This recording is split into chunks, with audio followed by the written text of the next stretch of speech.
বঙ্গবন্ধু কন্যার লড়াইয়ের গল্প বিশ্বের কাছে তুলে ধরাই হোক অঙ্গীকার।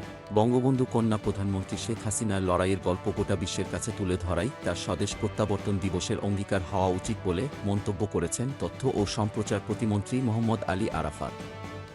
রোববার বিকালে রাজধানীর তেজগাঁওয়ে ঢাকা জেলা আওয়ামী লীগ ভবনে বঙ্গবন্ধু কন্যা দেশরত্ন শেখ হাসিনার স্বদেশ প্রত্যাবর্তন দিবস উপলক্ষে ঢাকা জেলা আওয়ামী লীগ আয়োজিত আলোচনা সভায় বিশেষ অতিথির বক্তব্যে প্রতিমন্ত্রী এ মন্তব্য করেন।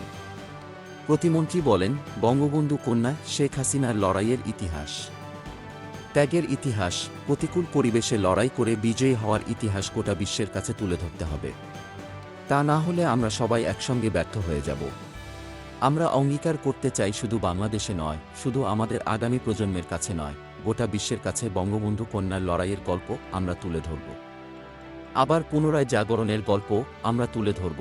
ঢাকা জেলা আওয়ামী লীগের সভাপতি বীর মুক্তিযোদ্ধা বেনজির আহমদ এমপির সভাপতিত্বে ও ঢাকা জেলা আওয়ামী লীগের সাধারণ সম্পাদক পনিরুজ্জামান তরুণের সঞ্চালনায় অনুষ্ঠানে প্রধান অতিথি হিসেবে উপস্থিত ছিলেন প্রধানমন্ত্রীর বেসরকারি শিল্প ও বিনিয়োগ উপদেষ্টা সালমান ফজলুর রহমান এমপি।